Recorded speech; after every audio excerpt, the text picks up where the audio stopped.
Hello friends, hope you're doing well. Chris Lee, CPA here, back with another video for you.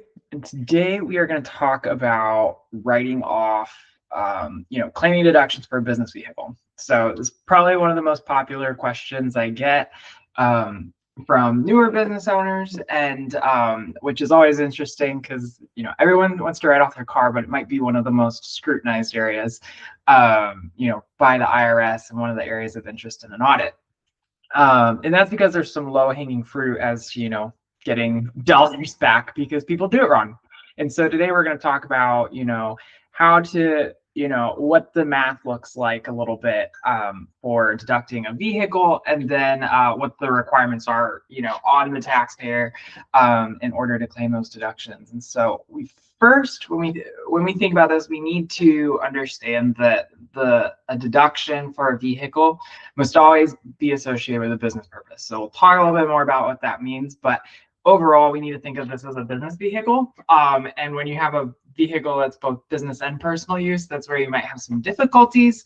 And so just keep that in mind, that this has to be business purpose. If you're an employee, this is probably not, this doesn't apply to you. You need to have a business and a business purpose for this vehicle. So when it comes to vehicles, we have a couple of classes. We have two categories we need to think of. There's something in tax law called listed property, and that has some restrictions to it. And then there's non-listed property. And so when it comes to automobiles, listed property and that kind of unfavorable treatment, because it's on the list, comes to passenger automobiles. And so the first thing is that if your vehicle has a gross vehicle weight rating of 6,000 pounds or less, you're going to be subject to these listed property rules under section 280F. You don't really need to know the code section, but it's really just like luxury auto limits. And what we think of luxury being a higher end car. That's not what the IRS means. It's just to say it means by it. They're really, the IRS and Congress really just is like making it a bright line test based on the weight of the vehicle. And so if your vehicle is 6,000 pounds or less, the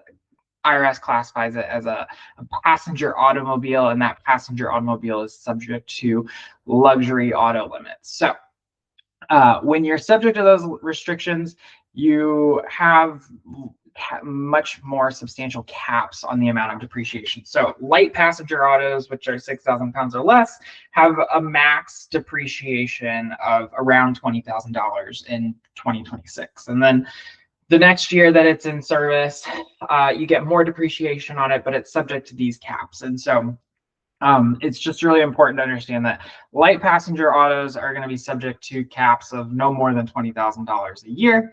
And that assumes also that cap, the $20,000, I think it's $20,300 in 2026. That assumes it's 100% business use. So all of these caps and restrictions that happen with vehicles, you first need to prove that the business use percentage. And so we can do that with mileage. I'll talk a little bit more about that in a couple minutes. But we first need to understand that our tax depreciation comes with our business use percentage. And so we have all these restrictions and limitations on these vehicles, but we also know that they are adjusted downward if we use the vehicle for less than 100% for business. Okay, so if you use a vehicle for less than 100% business, you multiply the annual cap, that approximate $20,000, by the actual business use percentage to find your true, depreciation cap for the year. So if it's 20,000 and you use it 60% for business, then you're going to have, $12,000 deduction approximately. So your annual cap gets dropped downwards. And then there's also the fact that if you were to not choose bonus depreciation or do all these other things that go with it, your depreciation is less. And this is all in the context of those light passenger automobiles. So we'll talk a little bit more about that. So to summarize the light passenger automobiles, to get this quote unquote accelerated depreciation, you need to cross the 50% business use threshold. The vehicle has to be used more than 50% for qualified business purposes. And if your business use drops to 50% or less, you're completely barred from these accelerated depreciation methods. You're forced into a straight line method, and it's going to be over 5 years. So that's the first thing. That's the the unfavorable camp, the light passenger autos. Now we get into the heavier vehicles, and so a heavier vehicle really is over 6,000 pounds of unloaded gross vehicle weight. So if you're in that camp, it has truck, van, and SUVs and those sorts of things, and it's going to be exempt from these depreciation caps. So it's not subject to this like $20,000 limit. So that's the first thing that we need to know is like, if you're in a light vehicle, 6,000 pounds or less, you've got these caps. If you're over 6,000 pounds, you do not have the same caps. So when we end up not having this, legislatively defined depreciation cap, that means we can be eligible for 100% bonus depreciation. The One Big Beautiful Bill legislation from July 4th, 2025 allows for 100% of business use assets that, fall on, 20 years or under in, tax depreciation categories. To be eligible to basically take a deduction for that, depreciation on the front end. So because we don't have these legislative caps, as long as if we're in these heavy vehicles, we have 100% bonus depreciation at our disposal, assuming that 100% of the vehicle's cost is used for business use. And, so you buy a vehicle, you use 100% for business in the first year, if it's $50,000. Then you can take 100% of that cost, right? Because the bonus depreciation is the accelerated depreciation. However much you use that vehicle for, we're able to take 100% of it and depreciate it. We used to have old rules where it says 50% bonus depreciation, 80%, all those sorts of things, previous legislation, but now it says 100% of the cost is eligible for a write-off, assuming 100%, business use. So that's the most important thing, is understanding your business use. So if a lot of people think that, buying a heavy vehicle automatically gets the write-off of the entire purchase price, given this new legislation saying that 100% can be written off, not just 80%, not just 60 or 40 or 50% or whatever, 100%. The problem with this misconception is that you drive a vehicle for both business use and personal use, and your write-off is going to be directly tied to your percentage of business use. So you can only apply the bonus depreciation to the business use percentage of the vehicle's cost. So assume if you buy, $100,000 SUV and your mileage log shows you use it 80% for business and 20% for personal use, your business use basis, the amount you paid for business use, is $80,000, and you can write off the $80,000 immediately in the first year. The remaining $20,000 of personal use portion receives a zero deduction, right? Next, if you need to still have this vehicle be above 50% use. So to claim bonus depreciation, to claim any kind of accelerated depreciation, your business use in the first year needs to be over 50%, and it needs to remain over 50% use of the vehicle, for the next, recapture period, which is 6 years. So that's the most important thing. If your business use of a vehicle drops to 50% or less in the year you buy it, or you're ineligible for accelerated depreciation and you're forced to use, a straight line method that's over 5 years, and you can only apply it to that 50% lower, 50% or lower business portion. So if you paid $100,000, it's less than 50% business use, say it's 45% business use. Your eligible depreciation basis is $45,000, and that's gonna be on a straight line basis over 5 years. It's much, much slower, okay?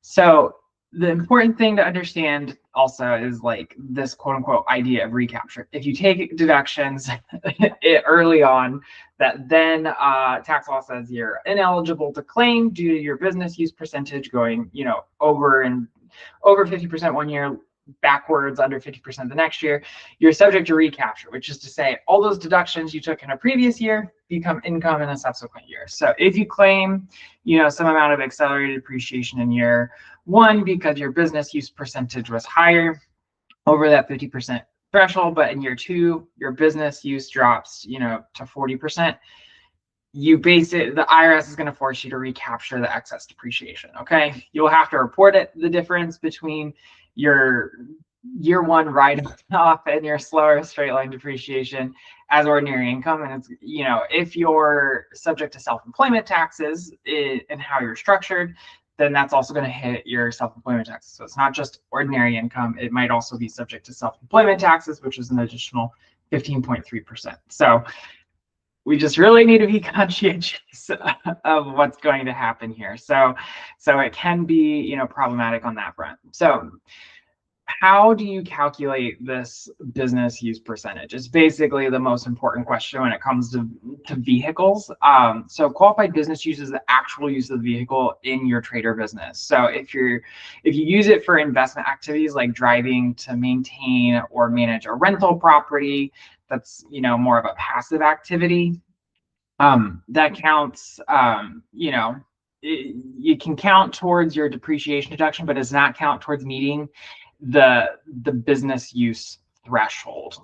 Okay, so this is it's not considered business use in traveling to a rental property, but it might count towards your you've kind of got two ideas here: your business use versus your total use. So the total use might have been for business, but the activities really matter, because rental properties are passive activities, but we'll just set that aside. So let's just know that business use needs to be related to your primary trader business and not a passive activity associated with producing an income in other than an employment capacity. So first, we need to know about the commuter rule. So transportation between your home and your regular workplace constitutes personal commuting and is not considered business use, right? Because employees commute, all those sorts of things. So if you are going between your home and your regular or main place of work, that's considered commuting, and that's not business use. So you cannot magically commutes into business mileage by wrapping your car in a company logo. So that does not do anything for you. This has been rejected repeatedly. And then we also need to know that you can deduct transportation costs when traveling from one work site to another, site or whatever as, business use. So the one major exception to this commuting is if the home office exception. And so if your home serves as your official principal place of business, the IRS considers your commuting miles to be zero. So you basically can't commute. You have no unfavorable commuting miles to track. In this scenario, transportation expenses for going between your home residence and other work locations qualify for this business use percentage.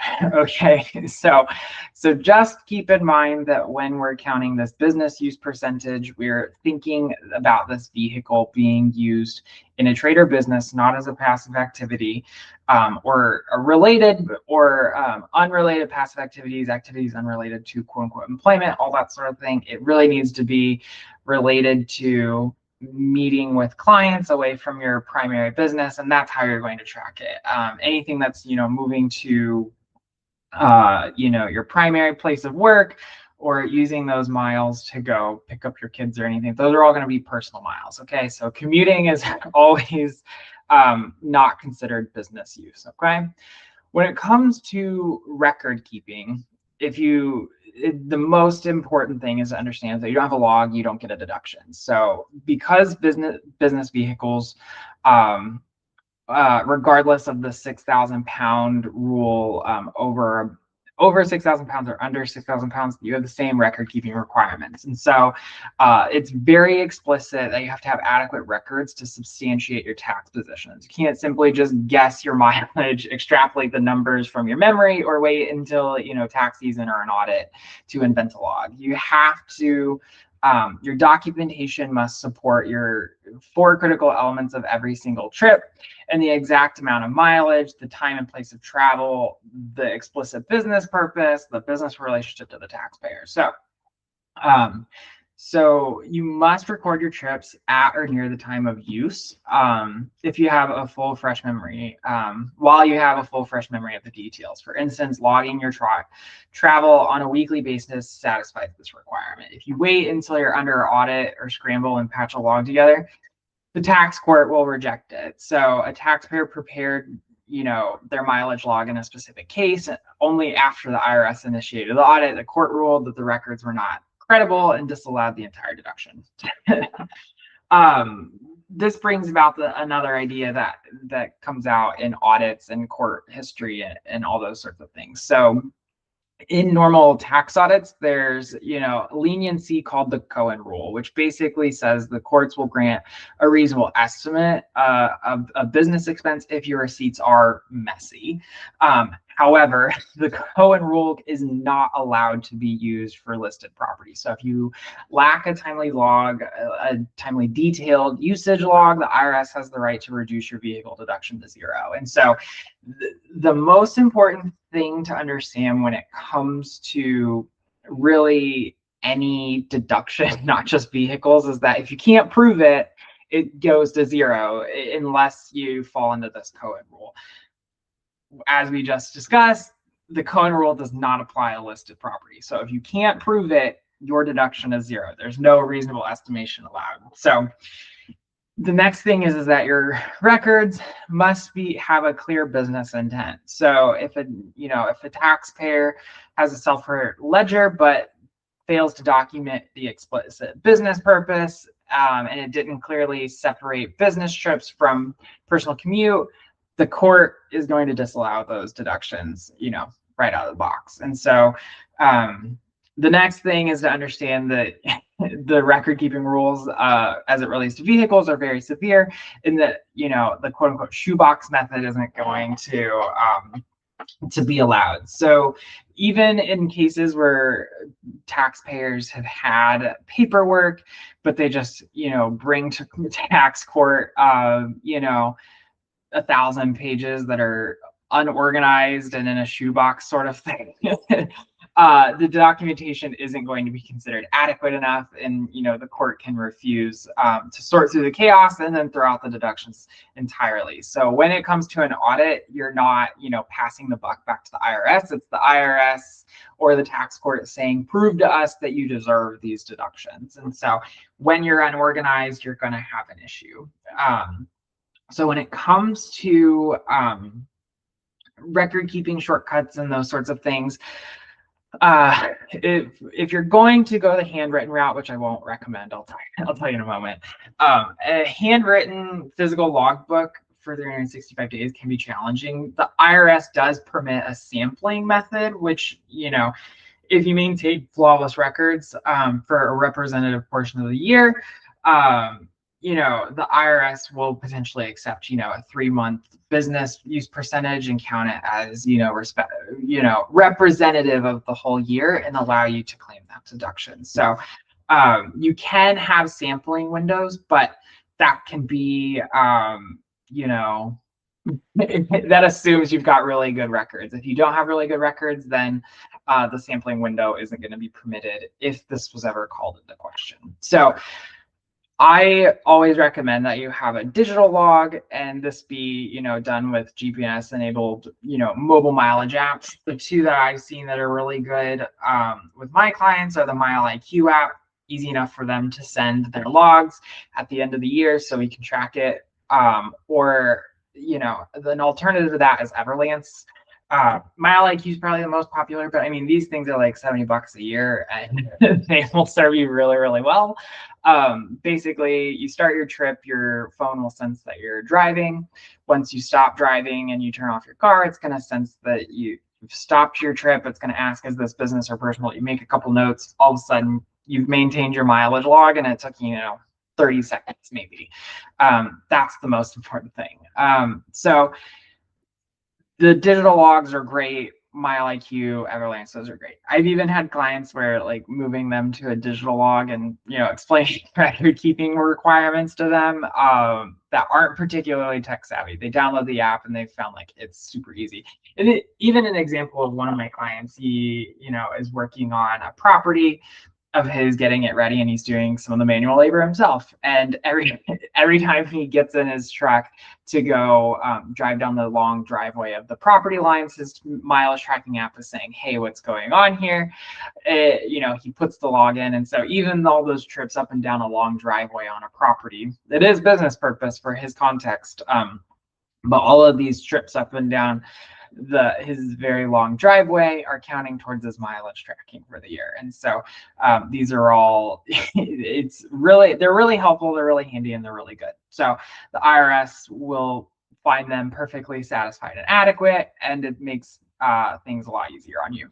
If you happen to lose meticulous records due to circumstances, you may have the right to reasonably reconstruct your business expenses. However, digital logs are great. If you share the digital log with your accountant, or if you save it in multiple places, you can probably find it somewhere. So really, that's like, digital logs are better than written logs, and so that's always what I would recommend. So bottom line, if you've got a vehicle that's 6,000 pounds or less, you're going to have some substantial restrictions, and you're not going to go that far. If it's over 6,000 pounds, you can get a meaningful amount of depreciation. But remember, all of this only matters based on your business use percentage in your primary trader business. Even if you've got your primary trader business that you're claiming this vehicle deduction in, even if you when it comes to your business use percentage, if you use it for another business, income producing activity away from, that's not you as an employee, that can still count to your overall usage for your business usage, but it doesn't count for business purpose tracking. So that's an important thing to remember. Your business use, it needs to be over 50% in your primary trader business. Okay. And then if your business use drops below 50%, you're not going to you don't have any options for accelerated depreciation. And the last thing that you need to know is that you need to keep good records. So the good records should indicate, for every single trip in a year, the exact mileage, the time and place of the travel, the explicit business purpose, and the business relationship to the taxpayer. So if you substantiate all of those things in your MileIQ app or your Everlance app, you'll be golden. Okay. So those are the 4 takeaways from this. The calculations are much more complicated than social media would have but that's the most important thing. So if you have any questions or need a direct consult, you can find the link links to my calendar down in the video description, and I'll have a new video for you soon. All right, take care. Bye-bye.